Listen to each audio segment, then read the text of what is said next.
That was 3. Good afternoon. So the clock in here is a little slow, but everyone's phones is saying it's 2:01. So I'm going to call the Senate Transport Committee on Transportation and Infrastructure to order. Will the clerk please call the roll? Chairwoman Geis. Present. Senator Kleinfeld. Here. Senator Bueno. Here. Senator Hertel. Here. Senator Chang. Here. Senator McCann. Here. Senator Bellino. Here. Senator McBroom. Here. Senator Victory. Here. Senator Bumstead. Here. Madam Chairwoman, you have 10 members present. There is a quorum. Thank you, Madam Clerk. I will entertain a motion to adopt the October 8th, 2024 committee meeting minutes. Motion made by Senator Kleinfeld. Without objection, the minutes are adopted. Seeing no members absent, I do not need to excuse absent members. Okay, so today we are going to take up the bills that we heard testimony on last week and vote on them. And starting with House Bills 5747 and 5379, both by Representative Hill. We heard testimony on these last week. Did members have any additional questions on this? Is the motor fuel reciprocity bills that include a section to one of the mills that was missed when we did this legislation back in 2021. Any questions from members? Okay, are there any new cards to read in? Okay, all right. Seeing no new cards and seeing no further testimony, I will entertain a motion to report House Bill 5747 to the floor with a recommendation that the bill then pass. Motion made by Senator McBroom. Will the clerk please call the question? Chairwoman Geis. Yes. Senator Kleinfeld. Yes. Senator Bueno. Yes. Senator Hertel. Yes. Senator Chang. Yes. Senator McCann. Yes. Senator Bellino. Yes. Senator McBroom. Yes. Senator Victory. Yes. Senator Bumstead. Yes. Madam Chairwoman, there are 10 yeas and 0 nays. The bill is reported. Thank you. Thank you, Madam Clerk. I will now entertain a motion to report House Bill 5379 to the floor with a recommendation that the bill then pass. Motion made by Senator McBroom. Will the clerk please call the question? Chairwoman Geis. Yes. Senator Kleinfeld. Yes. Senator Bueno. Yes. Senator Hertel. Yes. Senator Chang. Yes. Senator McCann. Yes. Senator Bellino. Yes. Senator McBroom. Yes. Senator Victory. Yes. Senator Bumstead. Yes. Madam Chairwoman, there are 10 yeas and 0 nays. The bill is reported. Thank you. Thank you, Madam Clerk. Next, we are taking up Senate Bill 893, which I sponsored, which we also heard testimony on. Senator Chang is offering a substitute to the bill. Senator Chang, will you please explain your substitute for the committee? Thank you, Madam Chair, and also thank you for working collaboratively on this sub, and also want to thank the Detroit Wayne County Port Authority for working with me on this. So basically 2 small changes. One, just ensuring that the bridges that we're talking about are sort of bridges within the scope of the Port Authority, and then also amending the definition of related facilities so that it'll now say commercial and tourism facilities related to maritime and public recreational facilities, just sort of tightening up the language. And again, grateful for your work on this as well as the Port Authority. Thank you, Senator Chang. Do we have any questions from members on the bill or the sub? Alrighty, I will entertain a motion to adopt the sub, the S1 for 893. Motion made by Senator Chang. Will the clerk please call the question? Chairwoman Geis. Yes? Senator Kleinfeld. Yes. Senator Bueno. Yes. Senator Hertel. Yes. Senator Chang. Yes. Senator McCann. Yes. Senator Bellino. Yes. Senator McBroom. Yes. Senator Victory. Yes. Senator Bumstead. Yes. Madam Chairwoman, there are 10 yeas and 0 nays. The substitute is adopted. Thank you, Madam Clerk. Do we have any additional testimony or cards to read in for Senate Bill 893? There's one card not wishing to speak supporting the bill, Mike Campagnoni from the Southeast Michigan Council of Governments. Thank you. Next, we will now vote on to report the S1 version of Senate Bill 893 to the floor with a recommendation that the bill then pass. Motion made by Senator Kleinfeld. Will the clerk please call the question? Chairwoman Geis? Yes. Senator Kleinfeld? Yes. Senator Voino? Yes. Senator Hertel? Yes. Senator Chang? Yes. Senator McCann? Yes. Senator Bellino? Yes. Senator McBroom? Yes. Senator Victory? Yes. Senator Bumstead? Yes. Madam Chairwoman, there are 10 yeas and 0 nays. The bill is reported. Thank you, Madam Clerk. Next up, we have Senate Bill 985, and we heard testimony on this bill last week. It is authored by Senator Kleinfeld. Did you want to add anything? Do we have any members who have any additional questions about this bill? Seeing no further questions about it, do we have any additional cards to read in or testimony? All right, fantastic. Wow. Seeing no further testimony or questions, I will entertain a motion to report Senate Bill 985 to the floor with recommendation that the bill then pass. Motion made by Senator Kleinfeld. Will the clerk please call the question? Chairwoman Geis? Yes. Senator Kleinfeld? Yes. Senator Voino? Yes. Senator Hertel? Yes. Senator Chang? Yes. Senator McCann? Yes. Senator Bellino? Yes. Senator McBroom? Yes. Senator Victory? Yes. Senator Bumstead? Yes. Madam Chairwoman, there are 10 yeas and 0 nays. The bill is reported. Thank you, Madam Clerk. And next, we are going to vote on House Bill 5922 and Senate Bill 1011, authored by Rep. Jamie Green and Senator Kleinfeld, respectively. Do we have any questions from members?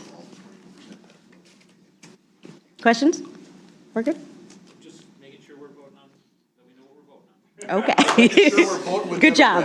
Good job. Due diligence. Fantastic. That's half the battle here, right? Do we have any additional testimony or cards to be read in? There's one card not wishing to speak in support of both bills, Mike Campagnoni from the Southeast Michigan Council of Governments. Fantastic. Thank you. All right, seeing no further testimony or questions or additional cards, I will entertain a motion to report House Bill 5922 to the floor with the recommendation that the bill then pass. Motion made by Senator Kleinfeld. Will the clerk please call the question? Chairwoman Geis? Yes. Senator Kleinfeld? Yes. Senator Voino? Yes. Senator Hertel? Yes. Senator Chang? Yes. Senator McCann? Yes. Senator Bellino? Yes. Senator McBroom? Yes. Senator Victory? Yes. Senator Bumstead? Yes. Madam Chairwoman, there are 10 yeas and 0 nays. The bill is reported.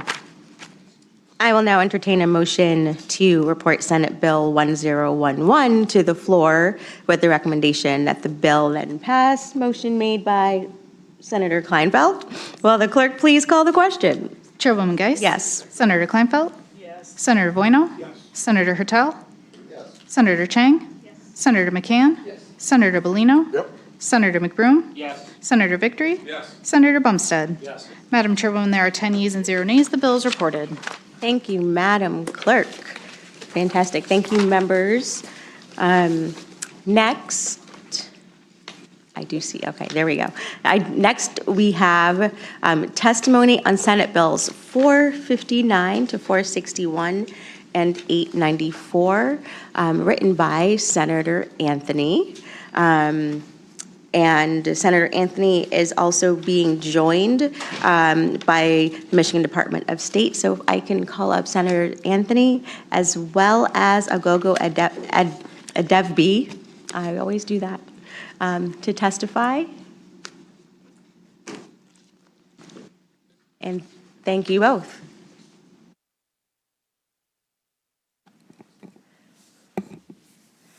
All right, good afternoon. Thank you, Chairwoman Geis and committee members for taking some time just to listen to our testimony, for the opportunity to speak to Senate Bills 459 through 461, as well as 894. This bill package would enable the Secretary of State to issue electronic versions of driver's licenses and personal IDs to a mobile device. Now, this package involved a lot of technical terms and acronyms, and so we were able to provide a helpful guide and frequently asked questions for your review. The mobile driver's license, or a MDL, contains the same information as your current physical driver's license or ID, and can be accessed through a reader device, which can be on a tablet or a smartphone. Now, I want to be clear that this product is completely voluntary for everyone. This is meant to complement, not substitute, your physical ID.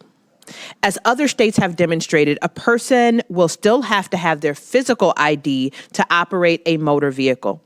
Now, as the chair of the Senate Appropriations Committee, one of the things that we did in last year's budget was allocate $100,000 for the Department of State to develop and implement the costs associated with mobile IDs. Our phones have become a pillar for daily life, and the need for modernization is clear. With these mobile IDs, Michiganders will have access to their ID wherever they go, including on their smartphone. Mobile IDs have increased or will provide an increased convenience, efficiency, and security. Not only do mobile IDs streamline everyday processes, but they also offer enhanced security measures that rival traditional physical IDs. This technology will support local businesses and their growth, as well as attracting and retaining talent in the state of Michigan.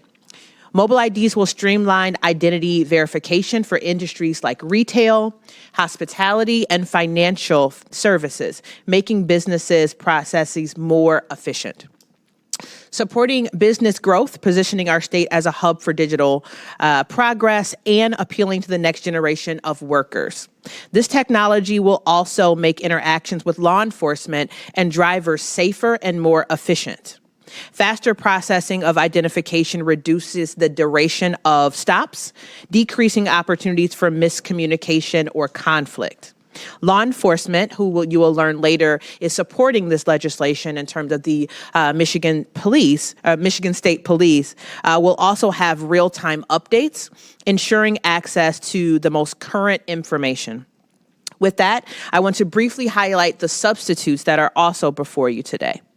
Many of the changes are very technical in nature, and Agogo will be able to provide some very robust testimony that talks about the, no pressure, no pressure. But key provisions were also included to enhance the mobile ID product and system. And it was important that we worked alongside the Department of State in order to make sure we got this right. We work closely with a variety of stakeholders, which you'll hear about, to implement strong security measures for data storage and transmission.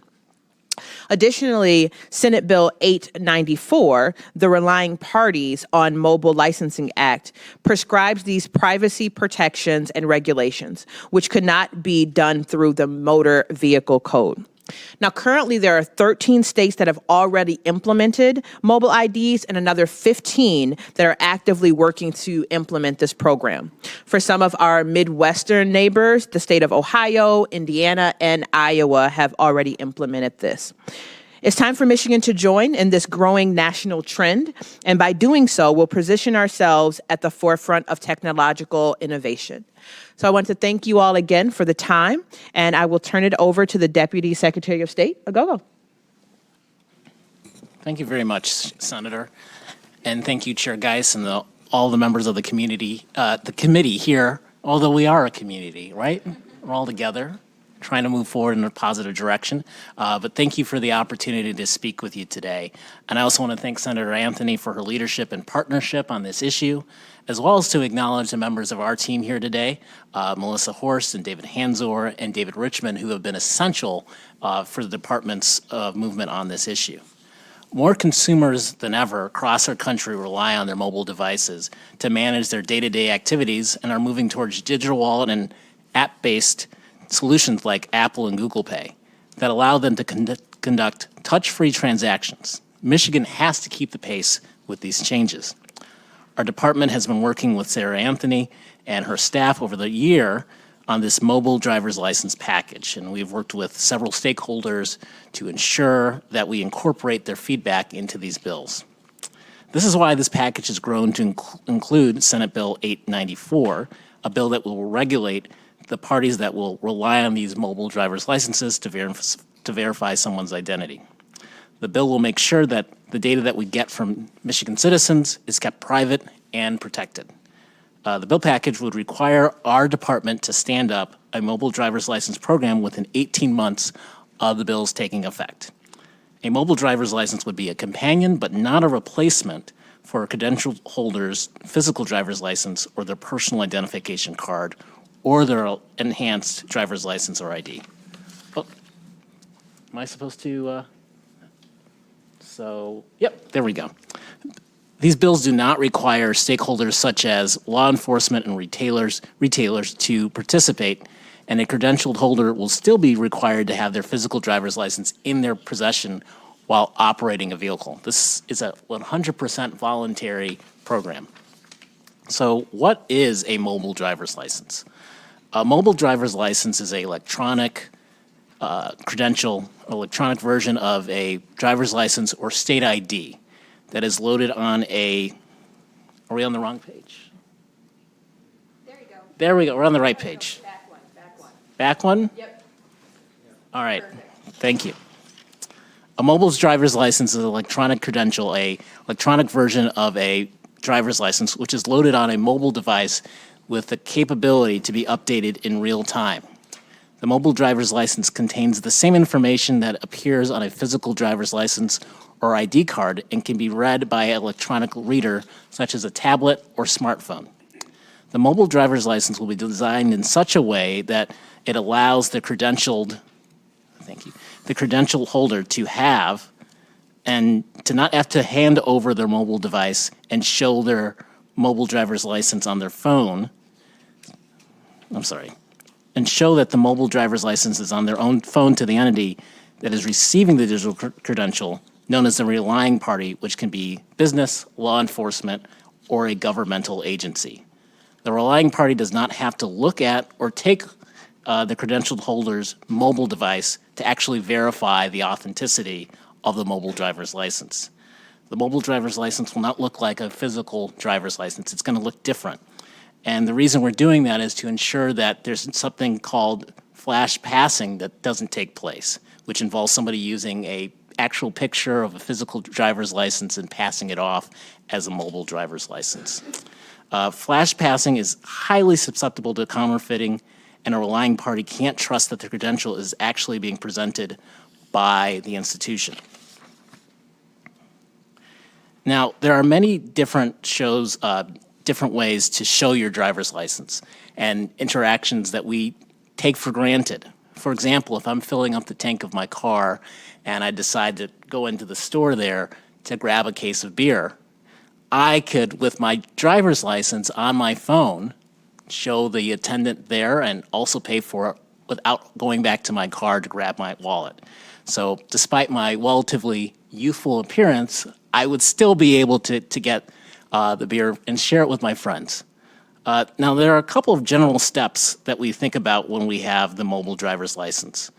First, the mobile driver's license holder and the relying party can establish a secure connection, which can be via Bluetooth or NFC, and they don't have to have any internet connectivity to establish the secure connection between their devices, because this capability will have to work offline. The relying party also receives the data and verifies it with the issuing authority through a set of secure keys. If the mobile driver's license was altered in any way, the verification will actually fail.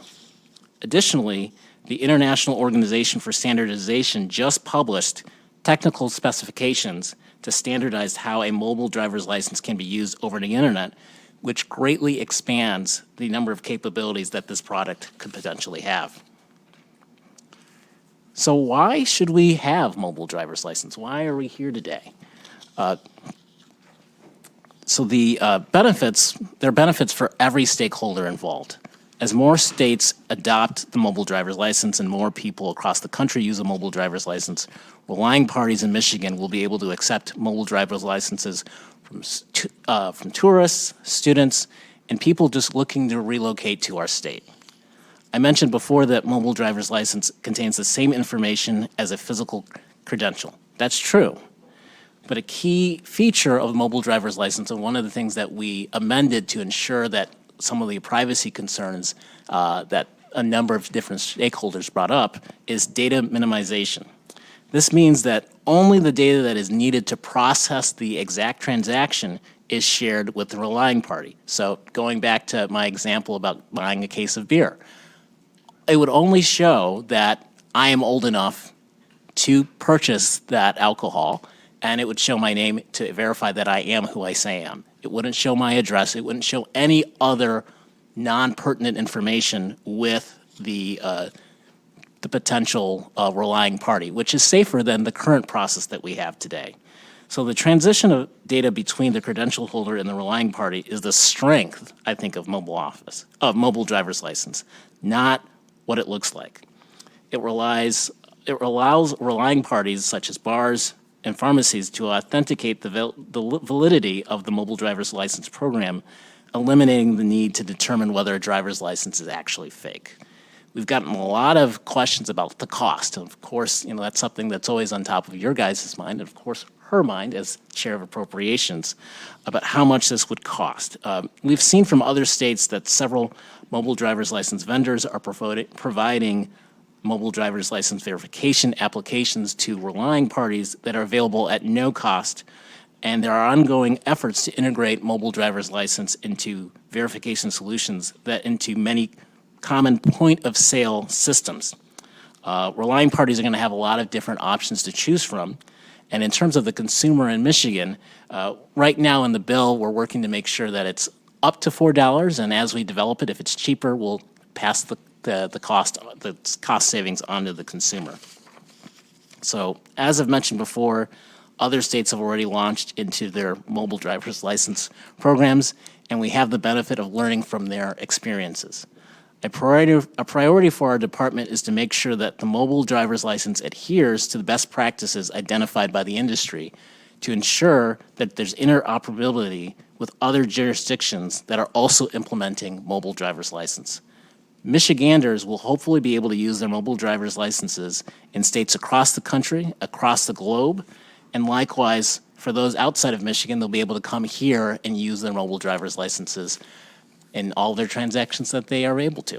And so with that, we're thankful and open for your questions.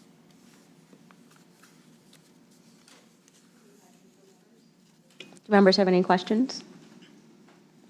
All right, I see no questions, members. Thank you both for bringing this forward and for your testimony.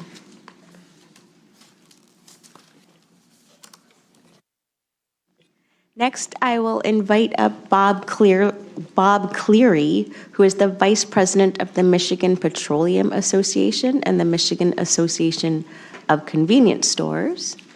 And if you push the button to the right, there you go, you got it. Thank you for being here, and you may begin when you are ready. All right. Hello, Chairwoman Geis and members of the committee. Thank you for allowing me to speak today. Again, I'm Bob Cleary. I'm the Vice President of the Michigan Petroleum Association, Michigan Association of Convenience Stores. We represent Michigan's petroleum wholesalers and retailers across the state. We have members in every county. Our membership employs over 30,000 hardworking people statewide, and at most of the states, over 4,700 gas stations. Here today to testify in support of the mobile driver's license state ID legislation. We believe the legislation will enhance security, improve customer convenience, and promote technological innovation. The vast majority of retailers take age verification very seriously and go to great lengths to train their employees to make sure they're not selling age-restricted products like tobacco, alcohol, lottery, other certain medications to underage customers. Retailers face many challenges where ID verification is frequently required for age-restricted products that impact both store operations and legal compliance. Some of the examples retailers go through: fake IDs, it's a huge problem, and fraud, pressure from customers, a different variety of ID types, technological limitations, time pressure with high customer volume, human error, and even cultural and language barriers. These all highlight why improvements such as mobile identification could help streamline the process. Mobile identification could provide an additional layer of security that traditional physical IDs lacked. These digital IDs offer encrypted information, reducing the risk of identity theft, fraud, and forgery. Although this would not be mandatory for retailers, mobile identification could eventually directly communicate with store systems to verify age, eliminating the need for manual checks or visual inspection errors. Mobile IDs could offer customers greater convenience and flexibility as society becomes more digitally integrated. Many individuals prefer using their mobile devices for various transactions. Customers would no longer need to worry about forgetting their physical ID at home. This particularly could be beneficial for younger customers who use their phones for payments and other essential activities. While security is one of the main benefits, it's essential to address potential privacy concerns associated with mobile identification. The legislation ensures that individuals' personal information will only be used for verification purposes and not be stored or shared beyond the immediate transaction.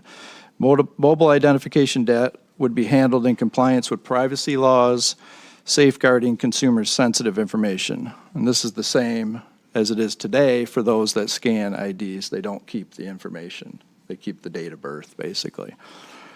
In conclusion, we support the legislation to allow mobile identification by enhancing security, providing convenience to consumers, and keeping pace with technological advancements. This measure could benefit customers, store owners, and the state. Thank you for your time. Happy to answer any questions. Thank you, Mr. Cleary. Do we have any questions from members? I do not see any questions, so thank you very much. Okay, next I will invite up John McNamara, who is the Vice President of Government Affairs at the Michigan Restaurant and Lodging Association.